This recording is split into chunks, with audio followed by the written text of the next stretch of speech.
Happy Friday. Okay, a couple of notes for you at the top. Today, the Biden-Harris administration took additional steps to provide stability and relief to homeowners who are still feeling the economic effects of the COVID-19 pandemic. HUD, USDA, and the VA announced details to help people with government-backed mortgages stay in their homes through monthly payment reductions and potential loan modifications. Homeowners could see reductions in their monthly payments of roughly 20 to 25%, allowing them to remain in their homes and build long-term equity. We're working hard to get the word out to Americans who may benefit from these new programs, and thanks to the work of the Consumer Financial Protection Bureau and today's actions, most servicers of mortgages are required to provide borrowers information about these options. Homeowners can visit consumerfinance.gov/housing for up-to-date information and more details. Also would note on our delegation in Haiti, the presidential delegation is safe and accounted for in light of the reported shootings outside of the funeral. They're on their way back to the United States. We are deeply concerned about unrest in Haiti. In this critical moment, Haiti's leaders must come together to chart a united path that reflects the will of the Haitian people. We remain committed to supporting the people of Haiti in this challenging time. Also, a vaccine sharing update for you. We shipped a record number of doses to a record number of countries this week. 22 million doses went out to 23 countries, including Guatemala, Senegal, Zambia, Niger, Gambia, El Salvador, Honduras, the Central African Republic, Cameroon, Lesotho, Panama, Vietnam, Georgia, Pakistan, Tanzania, Mozambique, Benin, Morocco, Tajikistan, Colombia, Madagascar, Liberia, and Eswatini. Our teams across the government are working to get more and more doses out every day, but this was a record week for our efforts to provide supply to the global community. Finally, a week ahead, on Monday, the President will host an event in the Rose Garden to celebrate the 31st anniversary of the Americans with Disabilities Act, which the President proudly co-sponsored as a senator. While we have much work to do to realize the full aspiration of the ADA, our country has made progress toward its goals of equality of opportunity, full participation, self-sufficiency, and respect for the 61 million Americans with disabilities. Also Monday, the President will welcome the Prime Minister of Iraq to the White House. The Prime Minister's visit will highlight the strategic partnership between the United States and Iraq and advance bilateral cooperation under the Strategic Framework Agreement. The visit will also focus on key areas of shared interests, including through education, health, cultural, economic, energy, and climate initiatives. President Biden looks forward to strengthening bilateral cooperation with Iraq on political, economic, and security issues, including joint efforts to ensure the enduring defeat of ISIS. On Wednesday, the President will travel to Pennsylvania and in the Lehigh Valley area, where he will emphasize the importance of American manufacturing, buying products made in America, and supporting good-paying jobs for American workers. We'll have more details for you over the weekend as things get finalized. Josh, why don't you kick us off? Thanks, Jen. Two subject areas. First, an APLRC survey found that 45% of the unvaccinated say they will definitely not get vaccinated. Another 35% say they probably won't get vaccinated. Why does this opposition still exist after all the public outreach? And should more governments and employers mandate vaccinations? Well, Josh, I think let's take a step back first. In December, before the President took office, the percentage of Americans willing to get a shot was in the 30s. Today, over 68% of adult Americans have taken a shot. So what that shows you is that in a relatively short period of time, we've been able to influence a whole lot of people to change their mind, to take action, get a shot, save their lives and the lives of people around them. I'd also note that we've seen some encouraging data over the last couple of weeks. The 5 states with the highest case rates, Arkansas, Florida, Louisiana, Missouri, and Nevada, had a higher rate of people getting newly vaccinated compared to the national average. That is a good sign. This is the second week in a row. I noted this last week.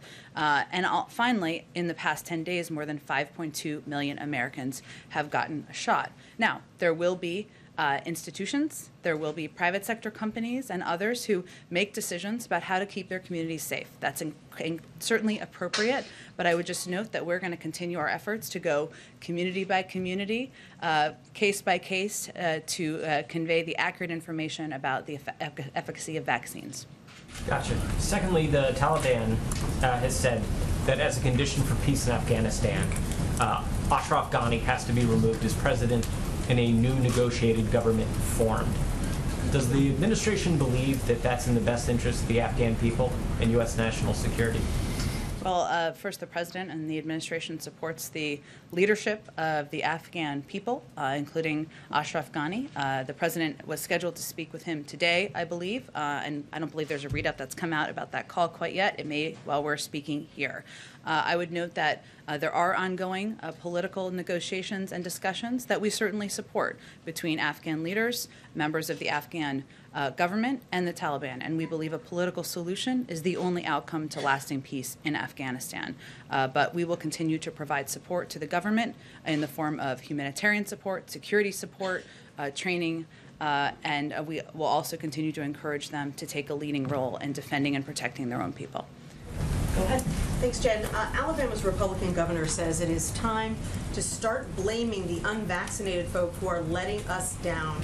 What do you think about that take? Should the administration be taking a sharper tone against unvaccinated people for putting vaccinated people at risk? Well, I don't think our role is to place blame, but what we can do is provide accurate information to people who are not yet vaccinated about the risks they are incurring, not only on themselves, but also the people around them. And, well, if you are a young person, you may think you are Superman or Superwoman and immune from getting the virus. That is not true. That is not accurate. You can get very sick. You can die from the virus. You can also make your grandparents sick and your parents sick. That is factual information. We're not here to place blame or threats. We're here to provide accurate information. She says that she doesn't know what else she can do at this point, that she's hit a brick wall with trying to convince people to get vaccinated. Mm-hmm. Is that a sign that perhaps the federal government should step in and issue mandates? And if not, are you putting the needs of unvaccinated people ahead of the needs of vaccinated people? Well, I think the question here, one, that's not the role of the federal government. That is the role that institutions, private sector entities, and others may take. That certainly is appropriate. Also, local communities are going to take steps they need to take in order to protect people in their communities. I will say we understand her frustration, and we understand the frustration of leaders out there and public voices who are trying to say the right thing, advocate for the efficacy of the virus, save people in their communities. What our role is, and what we are going to continue to do, is make the vaccine available. We're going to continue to work in partnership to fight misinformation, and we're going to continue to advocate and work in partnership with local officials and trusted voices to get the word out. And is there something to be learned from our neighbors to the north, Canada? They got a much slower start. They didn't have nearly as many vaccines as we did early on, and yet now they've shot past us, and 70% of their population is at least partially vaccinated. What's the difference between the two countries? What can we learn from their experience? Well, first, I would say 162 million Americans are now vaccinated. That certainly is a positive step. We're the first to say, and we have long said, that that's not enough. We need to ensure more people and more communities are vaccinated. And it is now, we're reached a point where there are some communities, even states, where there's 70%, 80% or higher vaccination rates. Other communities where there's 40%, 50% or otherwise. That's not just a health issue. It's a huge health issue. It's an economic issue.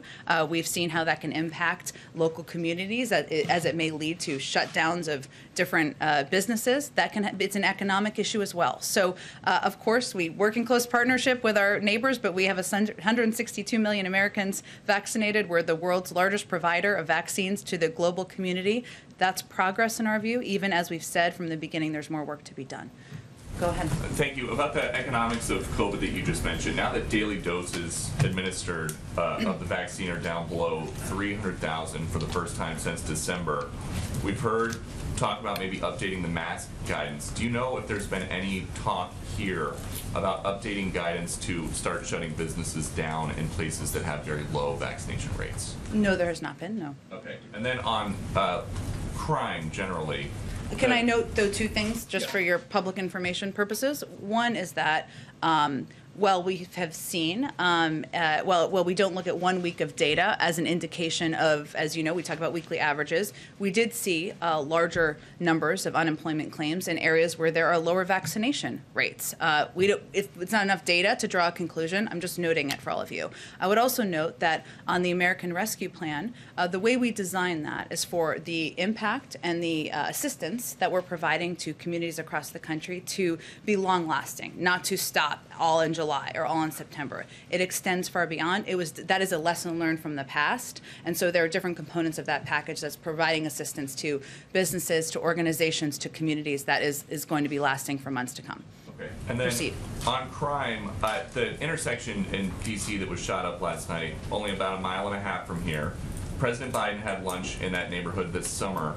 What is your message to innocent people who live in cities like this one who might start to get worried about getting caught in the crossfire?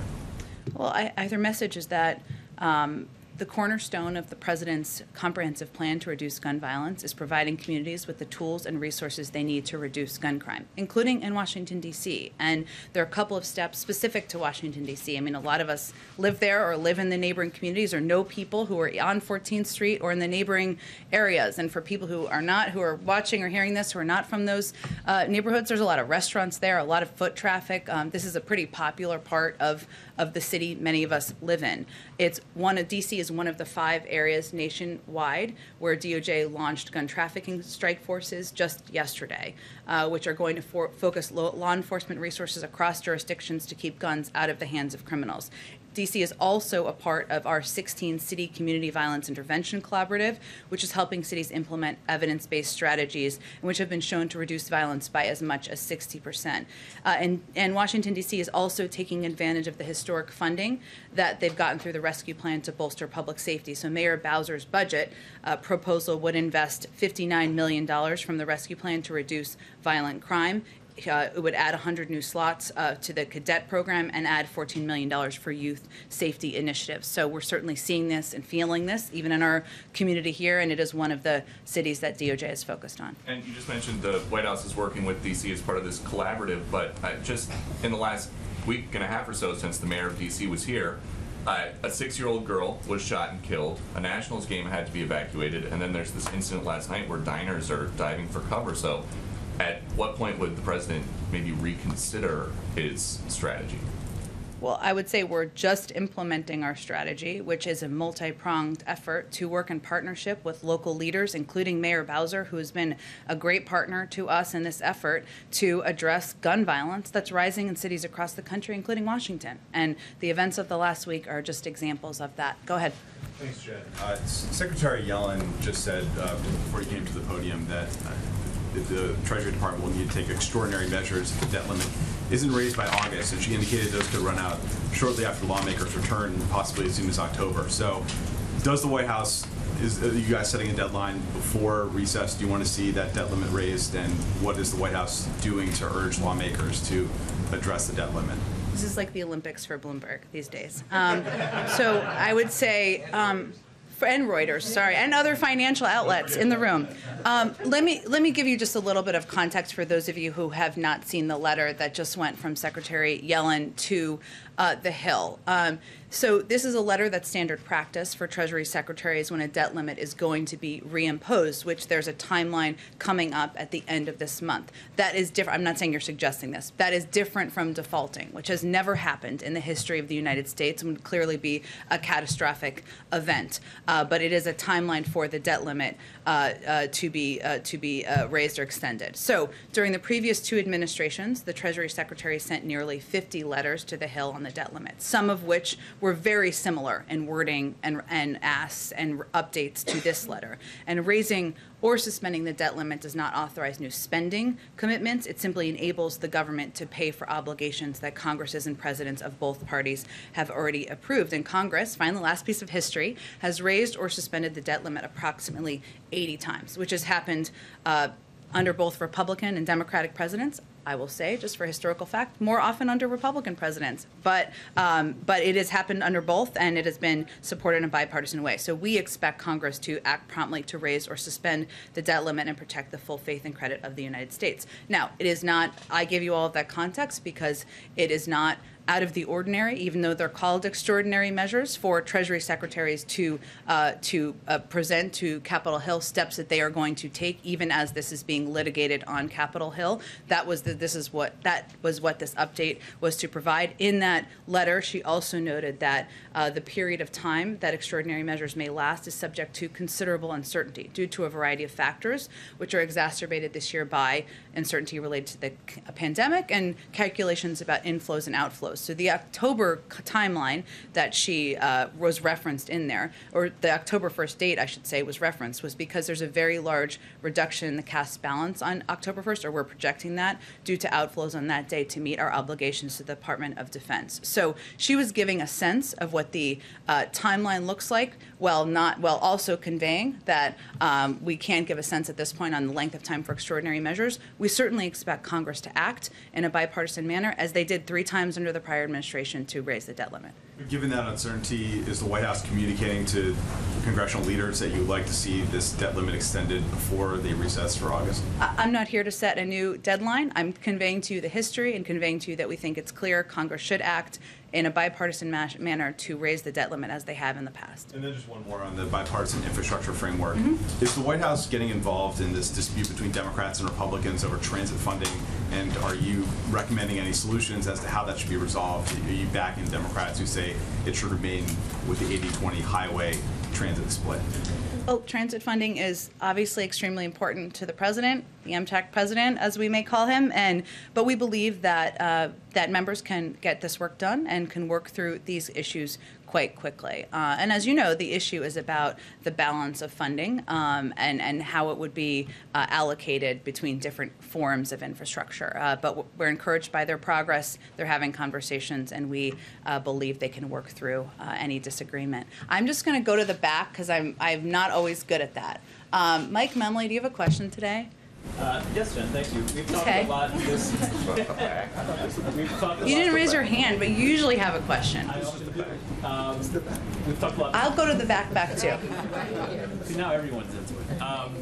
We've talked a lot about this week, the protocols that are in place at the White House to ensure the president's safety with COVID-19. But we've seen over the last few weeks, the president has been traveling the country quite a bit. He's been engaging in more uncontrolled environments. Went to an ice cream stop. He was on a rope line for almost an hour in Philly last week. He's doing a campaign event Best today. hour he spent, probably, in a while. Given, I remember well how the COVID changed the way he would campaign last year. To what extent is the rise in cases that we're seeing in this country leading to any discussions behind the scenes about whether the president would continue to engage in this kind of activity in public settings where you can't control for people's vaccinations? Sure. Well, first, we're always going to abide by public health guidelines. And right now, the public health guidelines continue to be that if you're vaccinated, and we expect them to continue to be, if you're vaccinated, you're very much protected from severe illness from the virus. And the president will continue to be a model in following those guidelines and also engaging with the public in a manner that, one, is his role as President of the United States and is certainly aligned with and appropriate according to those guidelines. As you all know, he has an event later this evening with future governor, maybe former governor Terry McAuliffe in Virginia, where he will be certainly engaging with people and with people of Virginia who are making decisions about their future leadership. But I expect he'll be engaging as he did at events last week. So nothing has changed about our approach or protocols over the past week or how you've seen him engage at the ice cream shop or at larger crowd events we've had. And then a question about infrastructure with some key votes coming up, obviously, next week.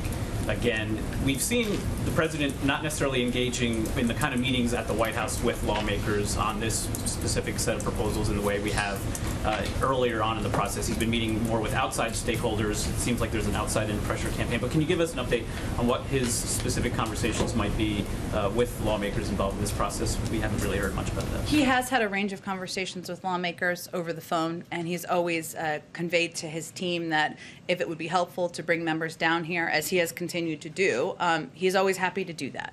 The door to the Oval Office is always open, and he is available and will be through the course of the weekend, but also through the coming pivotal weeks as we work to get the infrastructure package across the finish line in the Senate and also the reconciliation bill moving forward. Okay, we're going to go all the way to the very back. Todd Gilman, I see you somewhere there. Thank you, Jen. The Texas Democrats who broke quorum from the legislature they're about halfway through their 1-month quorum break. They've been trying really hard to get into a meeting, even if it's a Zoom meeting with the president. Is he going to meet with them? Is he specifically not meeting with them because of fears that they are spreading COVID? No, the vice president, who is leading our voting rights effort and our voting rights movement we're building across the country, met with these lawmakers last week, as you well know. And the president is very proud of their activism, their vocal support and advocacy for voting rights, but I don't have any meetings scheduled for him. In a kind of similar vein regarding COVID, will the First Lady be quarantined away from the president when she gets back from Japan? The First Lady will follow all public health guidelines. I don't believe that's part of the protocols. All right, let's go, let's see, to the middle here. I'm just jumping around today because, trying better. Go ahead. Thanks, Jen. Does the White House have a reaction to Mississippi's decision to ask the Supreme Court to overturn Roe v. Wade? Well, certainly we are supporters. The president is a supporter of preserving Roe v. Wade. That is our position in terms of a legal reaction. I would point you to the Department of Justice. Let's go to you, Patsy. Go ahead. Thank you, Jen. I have a question on China. China just announced sanctions against 6 individuals and an entity in the U.S. in retaliation to the sanctions imposed by the Biden administration on Chinese officials over Hong Kong. Do you think that this announcement will complicate or impact any plans for Deputy Secretary of State Wendy Sherman's visit to Tianjin? And is the administration concerned on the escalating sanctions, a potential escalating sanctions war? Well, first, I'm not aware of any changes to her planned trip, and certainly we discuss not only areas where we agree, but areas where we disagree when we have engagements and diplomatic meetings. In terms of the sanctions, we are aware, of course, of the reports that the PRC has imposed sanctions on several individuals and NGOs, including at least one official from the previous administration.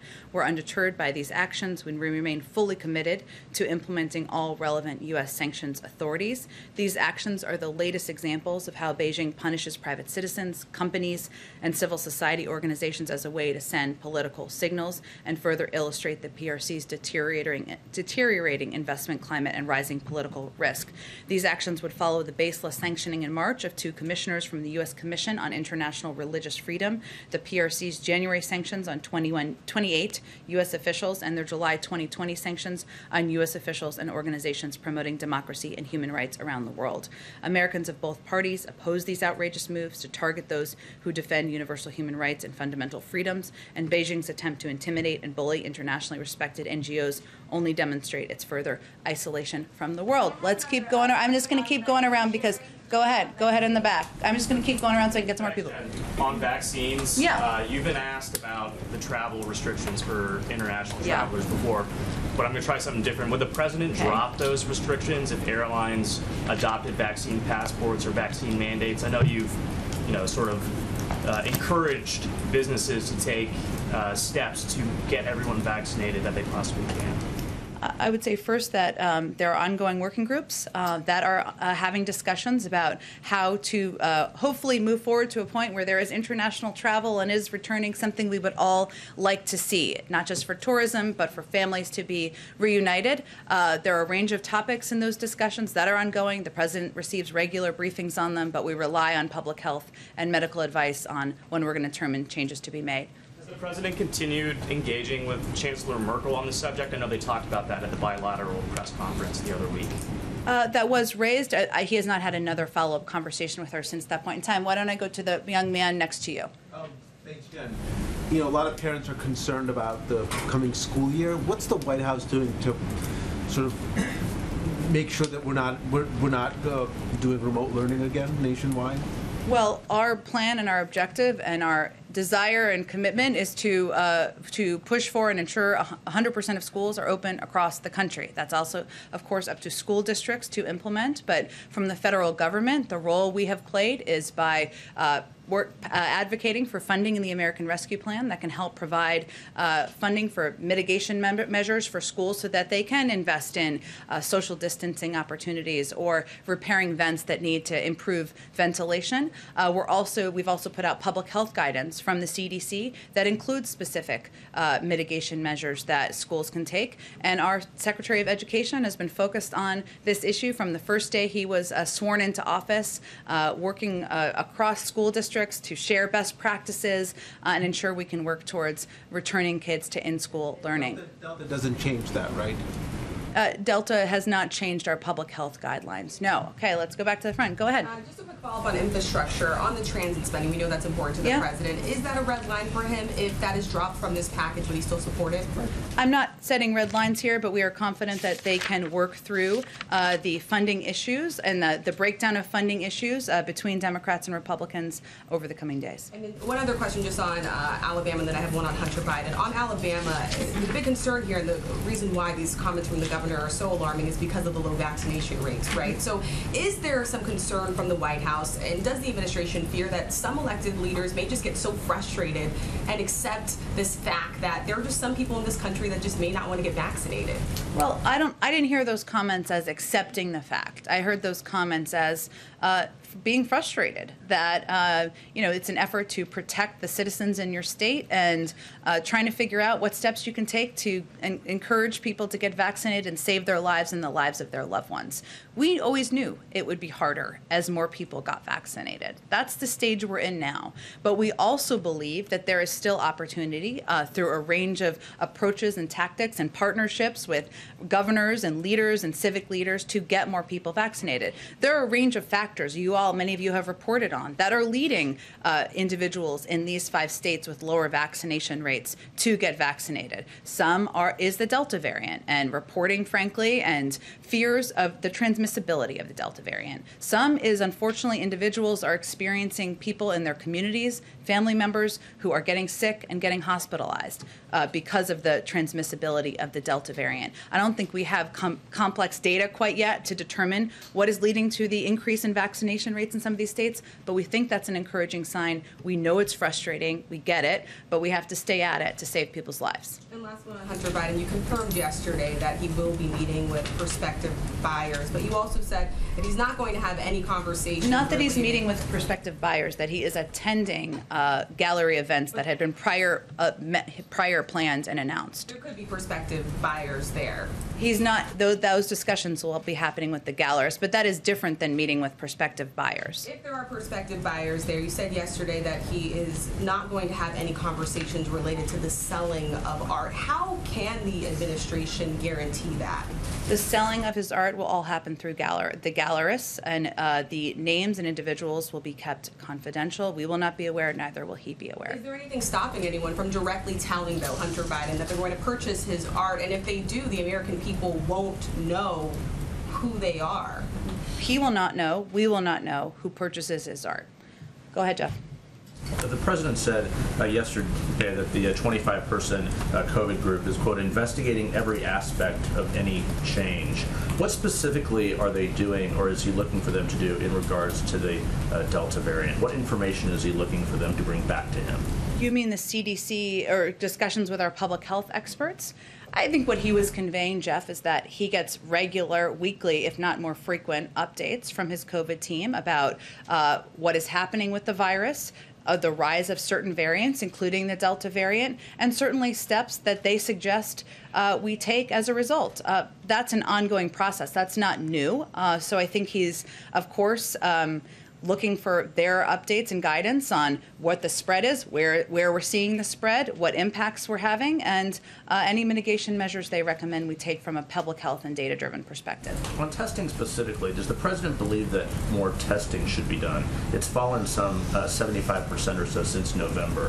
What specifically do you think should be done, or does he think should be done on testing? He relies on the guidance of his health and medical experts. If they are advising that that is a factor, then certainly his role would be to advocate for expanding it if in his role as president, but that they obviously provide recommendations publicly as well. And final thing here, you said it's not your role to place blame, but a president has a remarkable ability to use the bully pulpit, pick up the telephone. It happens all the time with the corporations and things. What is he doing specifically with celebrities, perhaps, or with business leaders like we saw the NFL this week, to use his power of the office to try and get some companies or groups to do mandates or make changes? Is he doing anything himself, reaching out like this? You mean aside from getting enough vaccine to make sure every American is vaccinated and donating more to the world than any other country, and ensuring we're expanding accessibility to pharmacies, to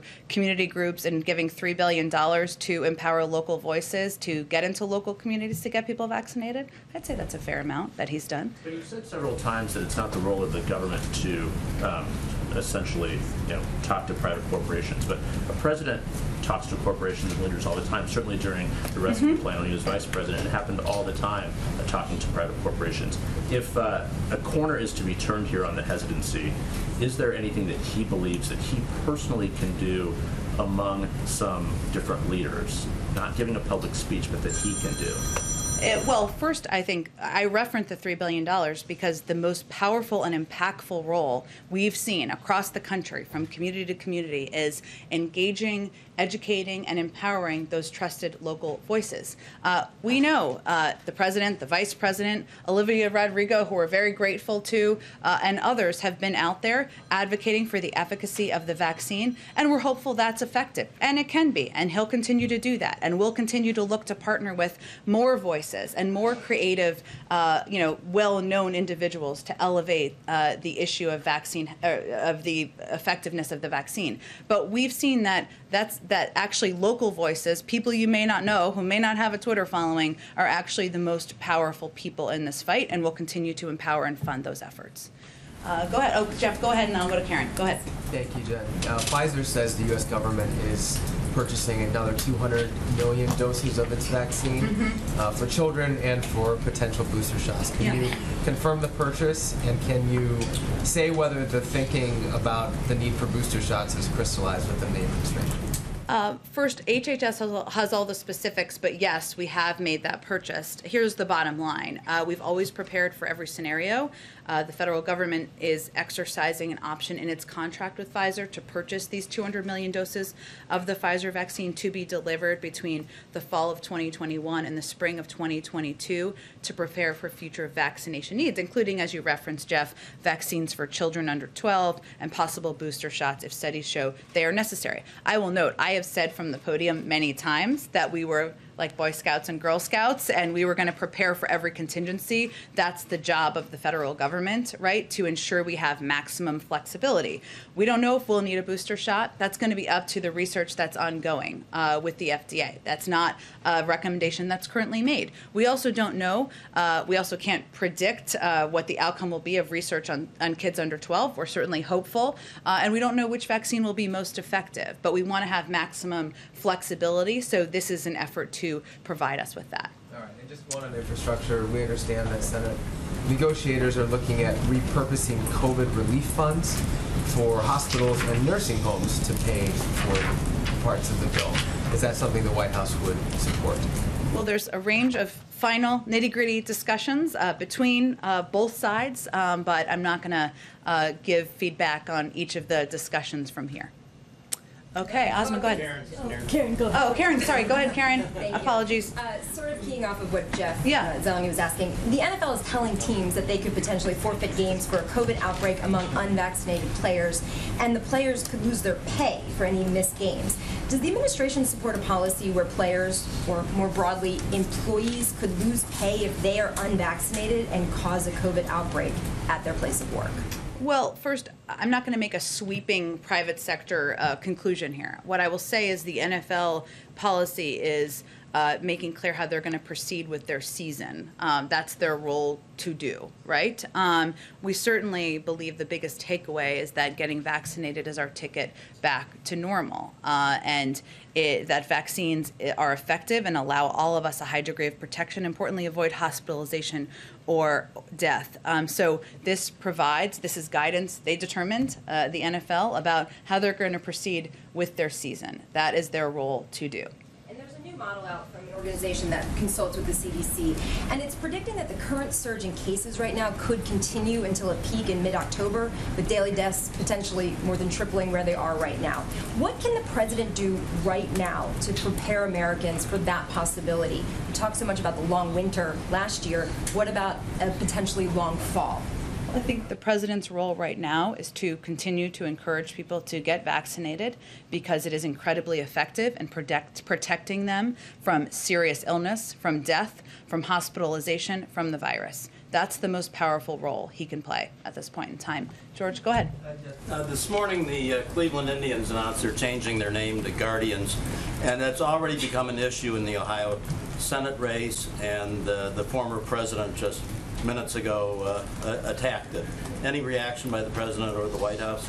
We certainly support their change of name. We may be on the other side of the former president on that front, I would guess. I haven't seen his tweet or however he's communicating these days. Go ahead. Jen, two questions on the vaccine. First, you had mentioned yesterday that every individual at this White House has been, quote, offered a vaccine. So can you clarify, is the administration not mandating vaccines for White House staff? No, we have not mandated. Okay. And do you have a count, or can you offer any confirmation to us on the percentage of employees who are vaccinated? I'm not going to provide that. I will see if there's more information to provide. Can you offer any guidance then on how you're confirming vaccination status of employees? Well, they're vaccinated here in the White House Medical Unit for the most part. Go ahead. Kelly, I'm sorry, I'll come to you next. Two questions that I could. One, this administration has long claimed that you're trying to be the most transparent in history. If that's the case, why won't you just release the number of breakthrough cases that you've had of vaccinated staffers? Well, I think first we're in a very different place than we were 6 to 7 months ago as it relates to the virus. And as many medical experts have said, inside and outside of the government, those who are vaccinated are protected from serious illness. Most are asymptomatic if they are individuals who are vaccinated who get the virus. We are in a different place in terms of the impact of individuals who may have, as you said, breakthrough cases. So why not just provide the number? Are you trying to hide something? No, but why do you need to have that information? Case of transparency, the interest of the public, having a better understanding of how breakthrough cases work here in the White House. Well, first, there are the CDC tracks, and let me give you this information too. The CDC tracks across the country, of course, hospitalizations and deaths, as we have seen. They also do a great deal of tracking in cohorts and ensure that, so let me give you a little more information on this, which I think I don't know if hopefully it's of interest. So the way that, because people have asked this before, so the way the CDC is actively tracking breakthrough cases, there are tens of thousands of people across the country, of course, who are in what they call cohort studies, which the CDC is actively monitoring. For example, the CDC has a long-term care facility study where it is getting data from more than 14,000 long-term care facilities. CDC has a healthcare worker study where they monitor vaccinated healthcare workers who get tested with PCR tests every single week. And CDC also collects what they call passive surveillance, which is where hospitals provide CDC with data when they identify someone who is hospitalized but has been vaccinated. So there's a range of means our public health officials are tracking across the country, across DC, across any individuals here about who is vaccinated, who is getting the virus, getting hospitalized. Hopefully not. It remains a small percentage. And following up on the questions about Hunter Biden and his art shows, are there any specific procedures you can tell us that are being put in place to ensure that these conversations remain, as you say, not about the sales? Will he get ethics training? Will he have to report afterwards about the conversations? Anything specific you can tell us about how you are monitoring this? Well, again, I think it is certainly a commitment that has been made by all parties involved. He is not involved in the sale or discussions about the sale of his art, and he will not be informed of the sale of his art and who is purchasing that art. That is a commitment that's been made, and we expect that all parties would abide by it. Go ahead, Kelly. I wanted to ask about the CDC Sure. tracking because, and you gave us some information Yeah. just now, but as of May 1st, they stopped tracking breakthrough cases that did not result in hospitalization or death, with the exception of those kinds of tests that you just described. Should there be a more broader net on breakthrough cases? Would the president support that to get a better picture of breakthrough? And those White House employees, staff, EOP on the campus in any capacity who are not vaccinated, are they working here or are they working from home? Well, any individual who has chosen not to be vaccinated, same as in the press corps, the public health guidance is to wear a mask. That is the public health guidance that's provided to employees as well. In terms of it is much more expansive than hospitalizations. That was what I was trying to convey. What the CDC does is they have these, they actively track breakthrough cases through these cohorts of individuals who are vulnerable populations who are had high risks of exposure. And they, of course, include, as I noted, long-term care facilities, healthcare workers, and others who would be in those cohorts and categories. I would also note that because the vast majority of individuals who are vaccinated who get test positive for COVID may be asymptomatic or have moderate or minimal cases, those are cases we may not know. We may not know about, right? The CDC says as of May 1st they stopped tracking breakthrough cases that don't result in hospitalization. They do track through these cohorts, which is a large swath of people who would be vulnerable or on the front lines of exposure. My periodic question, it's now Sure. past 6 months. When can we expect to know about a physical exam for the president, and what are the plans for that? There is absolutely, he will have a physical exam. Absolutely, you will know about the physical exam. I don't have a date for you at this point in time, and I expect you will continue to ask as you should. Go ahead. Again, thank you. This is sort of a rhetorical question following on vaccinations. Okay.